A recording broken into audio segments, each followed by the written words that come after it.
మీ అందమైన ప్రయాణం ప్రారంభించండి. 39 మీరు తల్లిదండ్రి అవ్వాలనే కలలను సాకారం చేయడానికి సహాయపడుతుంది.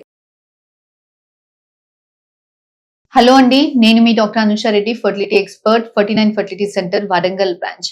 ఈ రోజు మనం ఈ వీడియోలో ఫర్టిలిటీ టెస్ట్ లో ఇంపార్టెంట్ టెస్ట్ ఏంటి అన్న దాని గురించి మాట్లాడుకుందాం. యూజువల్ గా ఆడవాళ్ళు, మగవాళ్ళలో ఇంపార్టెంట్ టెస్ట్ అంటే సీమన్ అనాలిసిస్ అండి. సో సీమన్ అనాలిసిస్ యూజువల్ గా మీరు 2 to 7 days గ్యాప్ పెట్టుకొని ఇచ్చేలాగా ప్లాన్ చేసుకోండి. గ్యాప్ తక్కువగా ఉంటే అప్పుడప్పుడు కౌంట్ తక్కువగా ఉంది అని వస్తుంది. గ్యాప్ ఎక్కువగా ఉంటే కదలికలు, ఓల్డ్ స్పర్మ్స్ ఉంటాయి కాబట్టి కదలికలు తక్కువగా ఉంది అన్నట్టుగా రిపోర్ట్ వస్తుంది.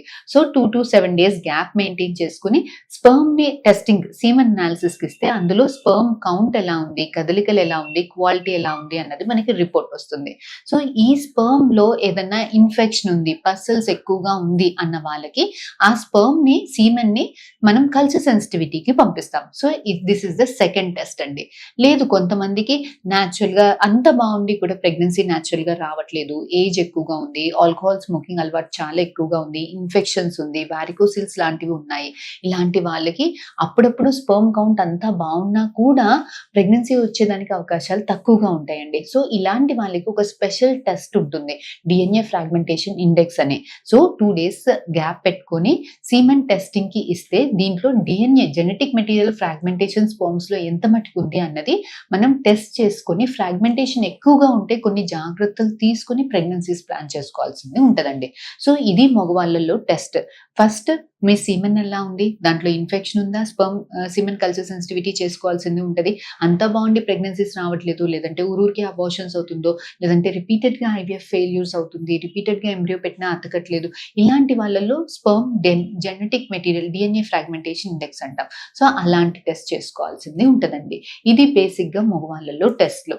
కొంతమందికి స్పర్మ్ కంప్లీట్ గా జీరో ఉంటుంది, యాజోస్పర్మియా అంటాం.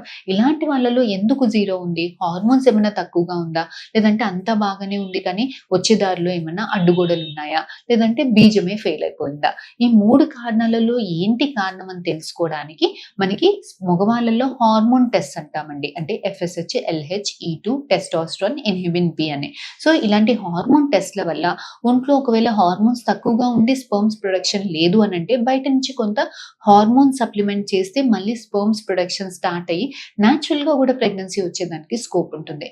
లేదు కొంతమందికి టెస్టిస్ చుట్టుపక్కల బ్లడ్ వెజల్స్ వాపులు, వారికోసిల్స్ అంటాం. ఇలాంటివి మనకి స్క్రోటల్ డాప్లర్ అంటే స్కానింగ్ చేయడం వల్ల మనకు తెలుస్తుంది. కొంతమందికి వచ్చే దారిలో బ్లాక్స్ ఉంటాయి, ఇలాంటి వాళ్ళకి స్ట్రెస్ అని, ఇలా ట్రాన్స్ రెక్టల్ అల్ట్రాసౌండ్. సో ఇలాంటి వాళ్ళకి అబ్స్ట్రక్షన్స్ ఏదన్నా ఉందా అన్నది స్కానింగ్ లో తెలుస్తుంది.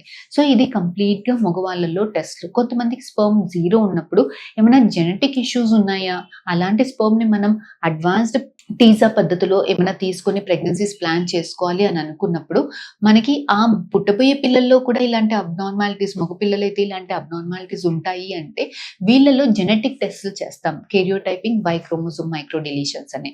సో ఇలా స్పర్మ్ కౌంట్ చాలా తక్కువగా ఉంది, 5 million కన్నా తక్కువగా ఉంది, లేదంటే కంప్లీట్ గా జీరో ఉంది, ఇలాంటి వాళ్ళలో జెనెటిక్ ఇష్యూస్ ఏమైనా ఉన్నాయా లేదా తెలుసుకోవడానికి.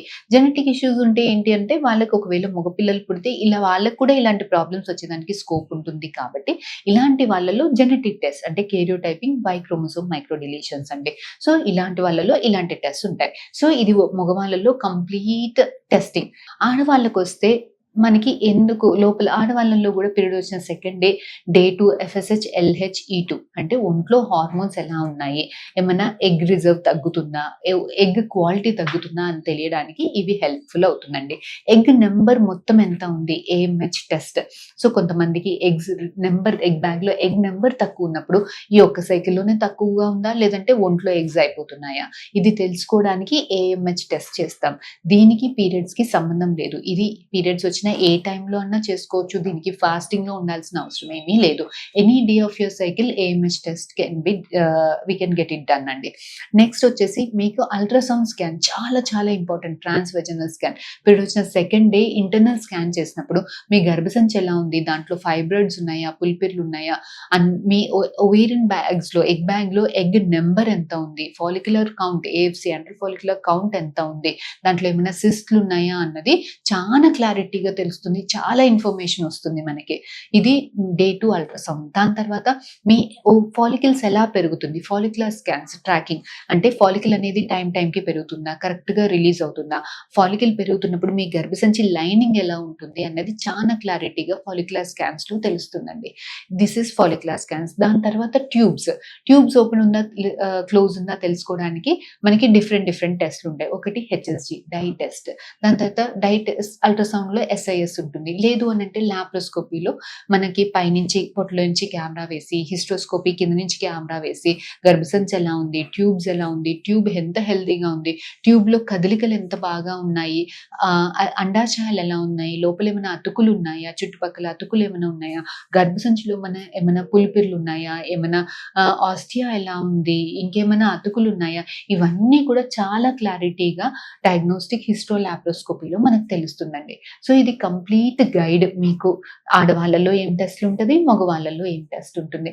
ఫర్దర్ గా మీకు ఇంకేమైనా డౌట్ ఉంటే please do comment in the comment session are please get back to us. We'll definitely help you అండి. Thank you.